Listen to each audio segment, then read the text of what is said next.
الحمد لله رب العالمين والصلاة والسلام على سيد الأنبياء والمرسلين أما بعد فأعوذ بالله من الشيطان الرجيم بسم الله الرحمن الرحيم الصلاة والسلام عليك يا رسول الله وعلى آلك وأصحابك يا حبيب الله الصلاة والسلام عليك يا نبي الله وعلى آلك وأصحابك يا نور الله. ہمارے قادری ٹی وی چینل کے معزز سامعین اکرام، السلام علیکم ورحمۃ اللہ وبرکاتہ. معزز سامعین اکرام، جیسا کہ آپ کو معلوم ہے کہ یہ رجب شریف کا مہینہ ہے اور ہم پیارے آقا صلی اللہ تعالیٰ علیہ وسلم کے واقعہ معراج شریف کے حوالے سے بات کر رہے ہیں، اور آج ہماری تیسری قسط ہے، تیسری ایپیسوڈ ہے، اور انشاءاللہ آج ہم پیارے آقا علیہ الصلوۃ والسلام جب پہلے آسمان پر تشریف لے کر گئے تو وہاں سے آگے کے معاملات جو ہیں انشاءاللہ ان کے بارے میں آپ کی خدمت میں عرض کریں گے. ہو سکے تو الحمدللہ ہمارا ساتھ دیجئے. ہمارا ساتھ دینے کے لیے ہمارے قادری ٹی وی چینل کو سبسکرائب کیجئے، لائک کیجئے، بیل آئیکن کو بھی کلک کر دیجئے، اپنے دوستوں تک شیئر بھی کیجئے انشاءاللہ کہ اچھی بات کو آپ شیئر کریں گے، آگے پھیلائیں گے، بڑھائیں گے تو انشاءاللہ ثواب ملے گا اور صدقہ جاریہ بھی ہے انشاءاللہ. سامعین اکرام، علماء اکرام نے سرکار علیہ الصلوۃ والسلام جب حضرت ام ہانی رضی اللہ تعالیٰ عنہ کے گھر سے تشریف لے کر بیت المقدس شریف تک تشریف لائے تو اس کو اسرا کے نام سے یاد کیا، اور پہلے آسمان سے سدرۃ المنتہا تک جو آپ علیہ الصلوۃ والسلام کا مبارک سفر تھا اس کو معراج فرمایا ہے. تو یعنی اب ہم انشاءاللہ سفر معراج کی طرف آگے بڑھتے ہیں. تو پیارے آقا صلی اللہ تعالیٰ علیہ وسلم پہلے آسمان پر پہنچے تو وہاں آپ علیہ الصلوۃ والسلام نے ایک دریا دیکھا جو آسمان سے بہتا ہوا زمین کے کناروں کو چھو رہا تھا، اور ستارے کشتی کی مثل اس پر تیر رہے تھے. سامنے پیارے آقا علیہ الصلوۃ والسلام کو ایک منور چوٹی نظر آئی، اور حضور علیہ الصلوۃ والسلام اس چوٹی پر پاؤں رکھ کر پہلے آسمان کے اس حصے میں پہنچے جہاں نورانی بادلوں میں ایک دروازہ نظر آیا جس کا نام تھا باب الحفا. وہ دروازہ سرخ یاقوت سے بنا ہوا تھا اور اس کا قفل مرواریت کا تھا، اور اس پر ایک دربان فرشتہ کھڑا تھا جس کا نام اسماعیل تھا. اس فرشتے نے پیارے آقا علیہ الصلوۃ والسلام کی بارگاہ میں سلام عرض کیا اور دروازہ کھولا، اور نبی پاک صلی اللہ علیہ وسلم پہلے آسمان میں داخل ہوئے، اور اسے انتہائی درجے کا صاف دیکھا جیسے کہ آئینہ ہوتا ہے. یہاں حضور علیہ الصلوۃ والسلام نے فرشتوں کی ایک جماعت دیکھی کہ جو صفیں باندھے ہوئے حالت قیام میں کھڑے تھے اور نہایت خشوع اور خضوع کے ساتھ یہ تسبیح پڑھ رہے تھے: بہت بڑی تعریف کے لائق، سب سے زیادہ پاک ہے رب ہمارا اور پروردگار فرشتوں کا اور روحوں کا. تو جبریل امین علیہ الصلوۃ والسلام نے پیارے آقا علیہ الصلوۃ والسلام سے عرض کی کہ ان فرشتوں کی یہی عبادت ہے اور قیامت کے دن تک یہی عبادت کرتے رہیں گے. تو آپ علیہ الصلوۃ والسلام اللہ تبارک و تعالیٰ سے عرض کریں کہ اپنے کرم سے اس عبادت کا ثواب آپ علیہ الصلوۃ والسلام کی امت کو عطا فرمایا جائے. تو پیارے آقا علیہ الصلوۃ والسلام نے اللہ تعالیٰ سے عرض کی تو اللہ تعالیٰ نے فرمایا ہم نے نماز میں قیام آپ علیہ الصلوۃ والسلام کی امت پر فرض کیا. سبحان اللہ. غور فرمائیں سامعین اکرام کہ ہمارے آقا علیہ الصلوۃ والسلام شب معراج کی رات جب اللہ رب العالمین کے دیدار کے لیے تشریف لے کر جا رہے ہیں، تب بھی ہر لمحہ ہر جگہ پر حضور پرنور علیہ الصلوۃ والسلام کو اپنی امت کا خیال ہے. اور قربان جائیں جبریل امین علیہ الصلوۃ والسلام پر کہ وہ بھی حضور علیہ الصلوۃ والسلام کی وجہ سے ہم گنہگاروں سے کتنی محبت فرماتے ہیں کہ وہ بھی سرکار دو جہاں رحمت کون و مکان علیہ الصلوۃ والسلام کی بارگاہ میں عرض کرتے کہ یا رسول اللہ صلی اللہ علیہ وسلم اس نیکی کا ثواب بھی اپنی امت کے لیے جو ہے وہ اللہ سے لے لیجئے. سبحان اللہ. محترم سامعین اکرام، نبی پاک علیہ الصلوۃ والسلام یہاں سے آگے بڑھے تو حضرت آدم علیہ الصلوۃ والسلام سے ملاقات کی جو کہ تخت پر بیٹھے ہوئے تھے اور نوری لباس پہنے ہوئے تھے.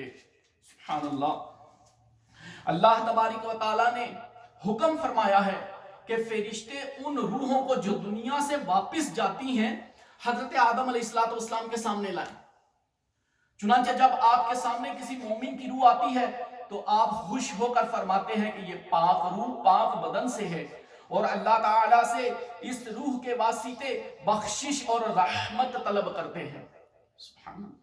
اس کے بعد فرشتے ان کے سامنے کسی کافر یا منافق کی روح کو لاتے ہیں تو حضرت آدم علیہ السلام غمگین ہو کر فرماتے ہیں یہ حبیث انسان کی حبیث روح ہے۔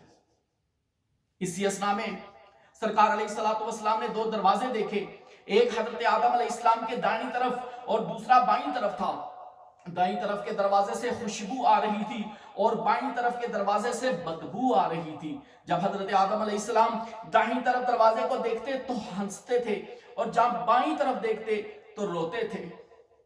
پیارے آقا علیہ السلام نے ارشاد فرمایا کہ یہ دونوں دروازے کیسے ہیں؟ تو حضرت جبریل امین نے عرض کی یا رسول اللہ صلی اللہ علیہ وسلم دائیں طرف بہشتی دروازہ ہے، نیک روحیں اسی دروازے سے بہشت میں جاتی ہیں، اور بائیں طرف دروازہ دوزخ کا ہے، بد روحیں اسی دروازے سے جہنم میں جاتی ہیں۔ حفیظ علامہ حضرت آدم علیہ السلام نیک روحوں کو دیکھ کر خوش ہوتے ہیں اور بد روحوں کو دیکھ کر غمگین ہو جاتے ہیں۔ نبی پاک علیہ السلام جب وہاں سے آگے تشریف لے کر چلے تو آپ صلی اللہ علیہ وسلم کا گزر ایک ایسی جماعت پر ہوا کہ جو کھیتی باڑی کرتی تھی، اس طرح کے بوتے ہی فصل اسی وقت تیار ہو جاتی اور وہ جماعت اسی وقت اسے کاٹتی تھی اور ایک دانے سے 700 دانے نکلتے تھے۔ تو نبی پاک علیہ السلام نے جبریل سے پوچھا یہ کون لوگ ہیں؟ عرض کی یا رسول اللہ صلی اللہ علیہ وسلم یہ وہ لوگ ہیں جو اللہ تعالیٰ کی جتنی عبادت کرتے ہیں محض اللہ تعالیٰ کی رضا کے لیے کرتے ہیں اور صدقہ اور خیرات کرتے رہتے ہیں۔ سبحان اللہ۔ تو سامعین اکرام دیکھیے کتنا خوبصورت درس یہاں سے ہمیں ملا کہ ہم بھی کوشش کریں اور یہ نیت رکھیں کہ ہم جو بھی عمل اچھا کریں گے وہ صرف اللہ تبارک و تعالیٰ کی رضا حاصل کرنے کی نیت سے کریں گے، اور جتنا زیادہ سے زیادہ ہم سے ممکن ہو سکے ہم صدقہ اور خیرات کریں تاکہ کل بروز قیامت ہمیں بھی انشاءاللہ اللہ ان نیک لوگوں میں شامل کرے کہ جن کو 700 گنا بڑھ کر اجر و ثواب عطا فرمایا جاتا ہے۔ سامعین اکرام اس کے بعد پیارے آقا علیہ السلام آگے تشریف لے کر چلے تو آپ نے ایک ایسی جماعت دیکھی کہ جن کے سروں کو فرشتے پتھروں سے پھوڑ رہے تھے، مگر وہ پھر اصلی حالت پہ آ جاتے۔ تو سرکار علیہ السلام نے جبریل سے پوچھا یہ کون ہیں؟ عرض کی یہ لوگ نماز جمعہ اور دوسری نمازیں پڑھنے میں سستی کرتے تھے اور رکوع اور سجود پورا اور وقت پر ادا نہیں کرتے تھے۔ الحفیظ الامان۔ اس کے بعد پیارے آقا علیہ السلام آگے بڑھے تو آپ کا گزر ایک ایسی جماعت پر ہوا جو ننگے بھوکے اور پیاسے تھے اور دوزخ کے شعلے ان کو چوپایوں کی طرح ہانک کر دوزخ کی طرف لے جاتے تھے۔ یہ کون ہیں؟ پیارے آقا علیہ السلام نے ارشاد فرمایا تو جبریل نے عرض کی یہ وہ لوگ ہیں جو زکوٰۃ نہ دیتے تھے اور فقیروں پر رحم نہیں کرتے تھے۔ محترم سامعین اکرام، یہاں پر ہمیں بھی کچھ تھوڑا سا اپنا محاسبہ کرنا ہوگا۔ ہمیں بھی سوچنا چاہیے کہ کیا ہماری بھی نمازوں میں سستی تو نہیں ہوتی؟ ہمارا نماز جمعہ اور مبارک کا کیا حال ہے؟ کیا ہم ادا کر پاتے ہیں یا صرف اپنی دنیاوی معاملات میں مشغول رہتے ہیں؟ سامعین اکرام ذرا غور فرمائیے، جب رحمت عالم علیہ السلام نے یہ منظر دیکھے ہوں گے تو آپ صلی اللہ علیہ وسلم کے قلب اطہر پر کیا گزری ہوگی کہ یہ میری امت اس طرح بھی کرے گی؟ سامعین اکرام، یہ وہ امت ہے کہ جس کے لیے نبی رحمت علیہ السلام اللہ کی بارگاہ میں ہر وقت صرف ایک ہی صدا لگاتے تھے کہ رب حبلی امتی، اے اللہ میری امت کی مغفرت فرما۔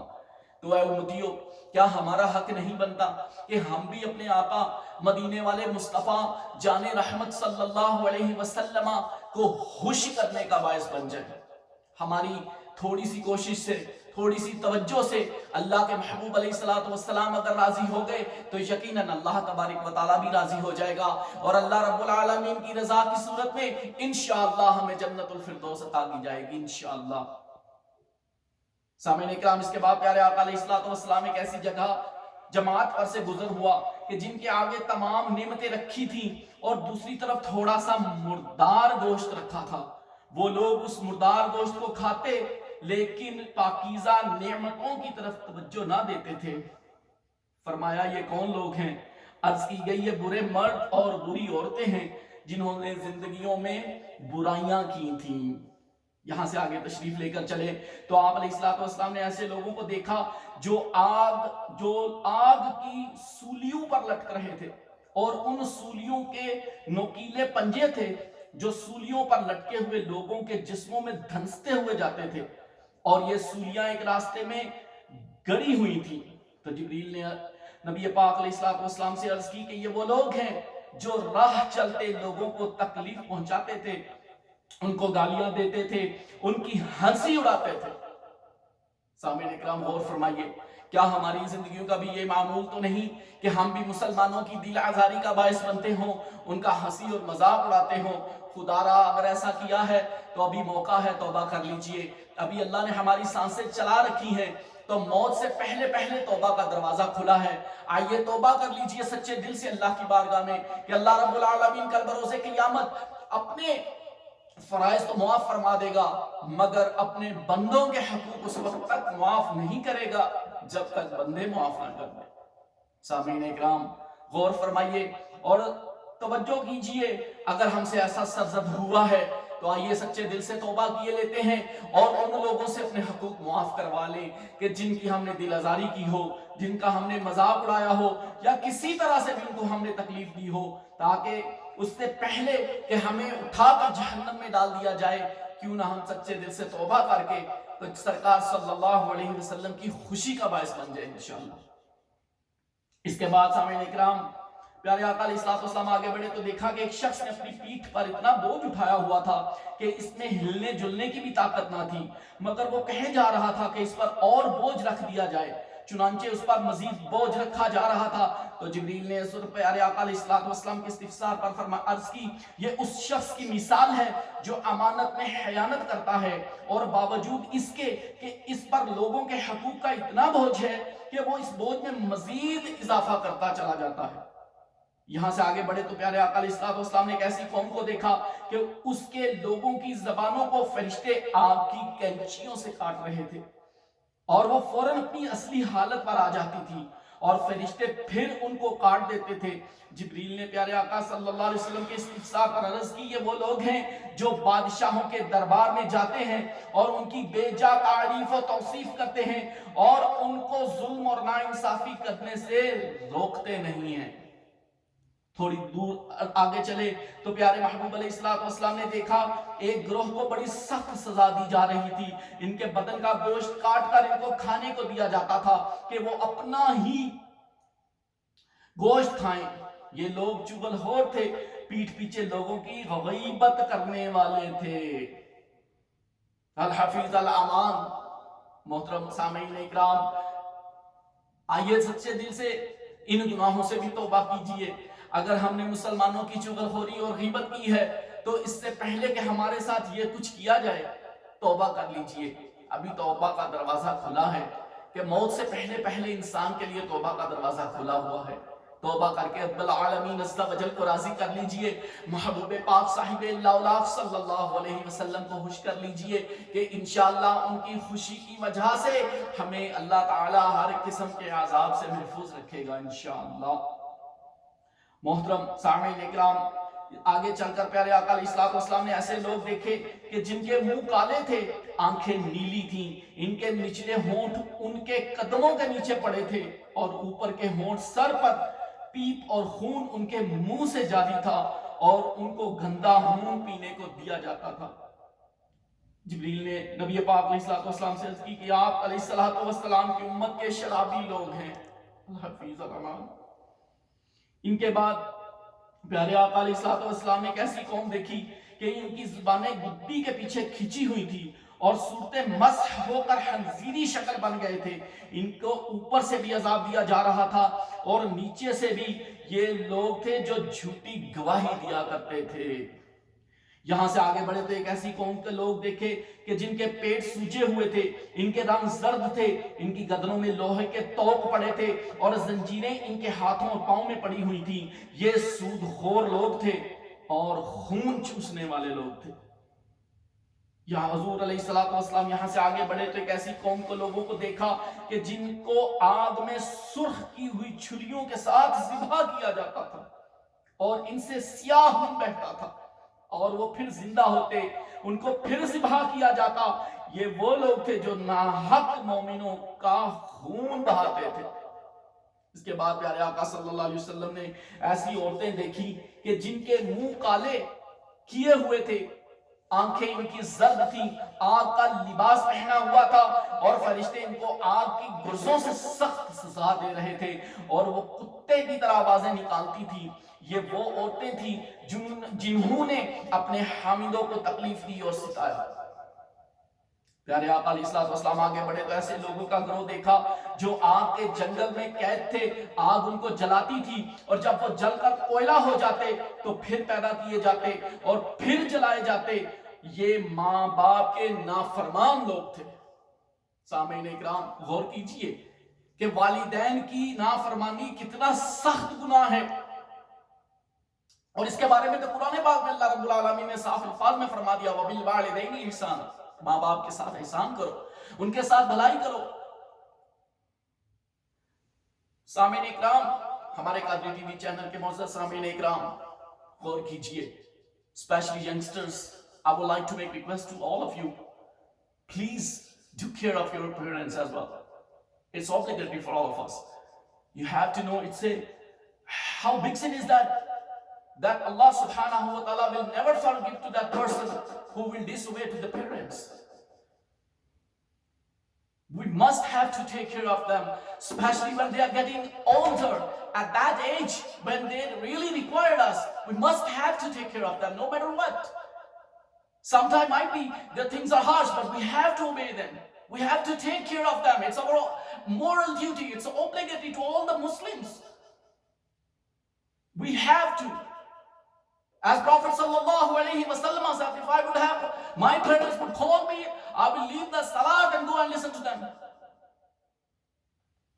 تو یہ حدیث پاک کا مفہوم ہے میرے محترم دوست سامعین اکرام کہ اللہ رب العالمین کے محبوب علیہ السلام فرماتے ہیں کہ میں نماز شروع کروں، میرے والدین یا دونوں میں سے کوئی مجھے پکارے تو میں چھوڑ کر جاتا اور ان کی بات سنوں۔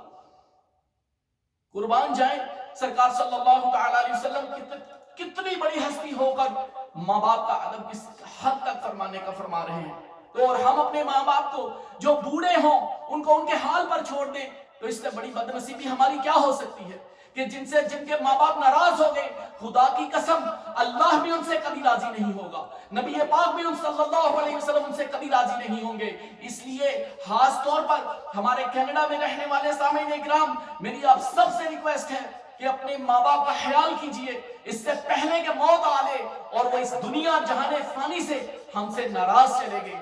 اگر ناراض چلے گئے تو اللہ کی رحمت سمجھ لے ہم سے روٹ گئے۔ معزز سامعین اکرام، یہاں سے پیارے آقا علیہ السلام آگے بڑھے تو ایسے لوگوں کا گروہ دیکھا کہ ان کے سینوں میں آگ کے طبق رکھے ہوئے تھے، ان کے منہ کالے تھے، آنکھیں زرد، اور ان کو کالے کتران کے کپڑے پہنائے گئے تھے۔ فرشتے ان کو آگ کے گرزوں سے مارتے تھے۔ یہ بد چلن لوگ تھے جن کا زندگی میں چلنا اچھا نہ تھا، چلن اچھا نہ تھا۔ اسی اسلام میں پیارے آقا علیہ السلام نے ایک ایسا فرشتہ دیکھا جو بڑا جسیم القد آور تھا۔ یہ فرشتہ بے یک وقت زمین پر بھی تھا اور آسمان پر بھی۔ اس کا حال انشاءاللہ آگے چل کر سدرۃ المنتہا کے عجائب و غرائب میں انشاءاللہ آپ کی خدمت میں عرض کروں گا، کیونکہ یہ فرشتہ تحت الثری سے آسمان تک احاطہ کیے ہوئے ہیں اور آسمانوں کے تمام طبقوں میں اس کا وجود یکساں پایا جاتا ہے۔ سرکار صلی اللہ علیہ وسلم جب یہاں سے آگے تشریف لے کر چلے تو ایک ایسا فرشتہ دیکھا کہ جس کا اوپر کا آدھا حصہ آگ سے بنا ہوا تھا اور نچلا آدھا حصہ برف سے، مگر یہ عجیب بات تھی کہ نہ تو آگ برف کو پگھلاتی تھی اور نہ برف آگ کو پگھلاتی تھی۔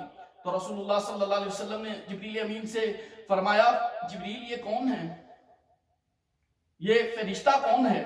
تو جبریل نے عرض کی، یا رسول اللہ صلی اللہ علیہ وسلم، اللہ تعالیٰ نے اس فرشتے کو اپنے کمال قدرت سے پیدا فرمایا ہے اور اس کو بادلوں پر موکل کیا ہے تاکہ جس جگہ اللہ تعالیٰ کا ارادہ ہو یہ بادل وہاں لے جائے۔ اس کا نام رعد ہے۔ جب بجلی چمکتی ہے اور بادل گرجتے ہیں تو اس کی ہی آواز آتی ہے۔ یہاں سے آگے پیارے آقا جب صلی اللہ علیہ وسلم تشریف لے کر جبریل امین کے ساتھ ایک دریا پر پہنچے، یہ بڑا ہی عجیب و غریب دریا تھا، اس کے عجائبات گنتی میں نہیں آ سکتے۔ اس کا پانی دودھ سے زیادہ سفید تھا، اس کی موجیں پہاڑ سے زیادہ اونچی تھی۔ تو جبریل امین علیہ السلام نے رسالت مآب صلی اللہ علیہ وسلم کو عرض کی کہ اس دریا کو بحر حیوان کہتے ہیں۔ جب قیامت کے دن انسانوں کے حشر کا وقت آئے گا تو اس دریا سے زمین پر بارش ہوگی اور اس کا پانی اللہ تعالیٰ کے حکم سے مردوں کے ڈھانچوں کو زندہ کرے گا۔ ہمارے معزز قادری ٹی وی چینل کے سامعین اکرام، یہ پیارے آقا علیہ السلام کا پہلے آسمان کے معاملات جو آپ نے وہاں پر ملاحظہ فرمائے، جو آپ نے دیکھے، وہ میں نے آپ کی خدمت میں کچھ عرض کیے۔ اب انشاءاللہ ہم اپنی اگلی ایپیسوڈ نمبر 4 کے اندر دوسرے، تیسرے، چوتھے، پانچویں، چھٹے اور ساتویں آسمان کا انشاءاللہ تذکرہ کریں گے۔ اس کے بعد سدرۃ المنتہا انشاءاللہ، پھر کعبہ قوسین۔ تو اسی طرح ہم انشاءاللہ، میرے محترم سامعین اکرام، آپ غور فرمائیں کہ جب رحمت عالم صلی اللہ علیہ وسلم اللہ رب العالمین جل شانہ کی بارگاہ میں تشریف فرما تھے، اللہ کا اپنے مبارک سر کی آنکھوں سے دیدار فرما رہے تھے، تو جب اللہ رب العالمین اور رحمت عالم علیہ السلام کے درمیان جو گفتگو ہوئی وہ ہمیں بہت زیادہ خوش کرنے والی بھی ہے، اور اس کے ساتھ ساتھ ہمارے لیے سوچنے کا مقام بھی ہے کہ جب اللہ تبارک و تعالیٰ سے رسول اللہ صلی اللہ علیہ وسلم نے چند باتیں عرض کی، کچھ سوالات کیے، تو اللہ رب العالمین نے ان کے جوابات اپنے محبوب کو بتائے۔ تو ذرا سوچئے گا، جب انشاءاللہ ہم وہاں پہنچیں گے تو میں آپ کی خدمت میں عرض کروں گا کہ وہ سوالات کیا تھے اور اللہ تعالیٰ نے اپنے محبوب سے کیا فرمایا، اور محبوب پاک صلی اللہ علیہ وسلم کے قلب اطہر پر، قلب مبارک پر اس وقت کیا گزری ہوگی جب امت کے معاملات میں اللہ تبارک و تعالیٰ کی بارگاہ میں جب اللہ تعالیٰ سرکار صلی اللہ علیہ وسلم سے امت کے بارے میں فرماتا ہوگا، جبکہ پیارے آقا صلی اللہ علیہ وسلم ہر سوال کے، ہر بات پر اللہ سے ایک ہی عرض کرتے تھے، اے مولا میری امت کو بخش دے، میری امت میرے حوالے فرما دے۔ ابھی آپ نے چند گناہوں کا حوال بھی سنا، ذرا غور کیجئے کہ اگر آج ہم غور کریں، ہماری اکثریت بے نمازی بھی ہے، نماز کی ہم پابندی نہیں کرتے، کہاں کرتے ہیں؟ نماز میں ہماری سستی، جھوٹ ہم بولتے ہیں، چغلی ہم لگاتے ہیں، غیبت ہم کرتے ہیں، بدگمانی ہم کرتے ہیں، بدنگاہی ہم کرتے ہیں، شراب نوشی ہم میں ہے، مطلب ہر قسم کے ناپ تول میں کمی، ملاوٹ، آلموسٹ ہر چیز ہمارے اندر تقریباً آج پائی جاتی ہے۔ تو سامعین اکرام، ہم پیارے آقا صلی اللہ علیہ وسلم کی بارگاہ میں جب حاضر ہوں گے تو کیا جواب دیں گے سرکار صلی اللہ علیہ وسلم کو؟ کیا منہ دکھائیں گے کہ یا رسول اللہ صلی اللہ علیہ وسلم، ہم وہی امتی ہیں جن کے لیے آپ شب معراج کی رات اللہ رب العالمین کی بارگاہ میں جب اللہ نے آپ سے فرمایا محبوب مانگیے، اور آپ نے آپ سے ایک روایت کے مطابق 50,000 بار سوال کیا، اللہ نے فرمایا محبوب مانگیے، محبوب نے عرض کی مولا میری امت کو بخش دے۔ تو غور کیجئے محترم سامعین اکرام، ابھی ہم زندہ ہیں، اللہ نے بھی موقع دیا ہوا ہے، آئیے توبہ کیے لیتے ہیں، صدقے دل سے توبہ کیجئے۔ It doesn't matter if we live in Pakistan or if we are over here in Canada, especially to the youngsters who live over here in Canada. Now this is the time. We are still alive. We have a time right now to ask to Allah subhanahu wa ta'ala for forgiveness, inshallah. And Allah will forgive us, inshallah. He's the most merciful. And believe me, trust me, the rahmat, the blessings of Allah subhanahu wa ta'ala is waiting for all of us. When we will come back, when we will return back to Allah subhanahu wa ta'ala and ask for forgiveness, and inshallah Allah will forgive us. For the sake of Prophet alayhi salatu wasalam, to make his beloved Prophet alayhi salatu wasalam happy, Allah will forgive us inshallah. But we have to do something also. And what is that? We have to come up. We have to ask for forgiveness inshallah. So this is the time, my dear brothers. سامعین اکرام، اللہ تبارک و تعالیٰ عز و جل اپنے پیارے حبیب علیہ السلام کے اس شب معراج شریف کے صدقے میں، محبوب کو دیدار کروانے کے صدقے میں ہم سب کی مغفرت فرمائے، ہمیں سچا عاشق رسول بنائے کہ جن سے نبی پاک صلی اللہ علیہ وسلم خوش ہو جائیں، ایسا عاشق رسول بنا دیں۔ اور اس پر سچی استقامت بھی عطا فرمائے، اور خاتمہ با ایمان بالخیر مدینے میں شہادت کی موت عطا فرما دے۔ آمین بجاہ نبی الامین۔ السلام علیکم ورحمۃ اللہ وبرکاتہ۔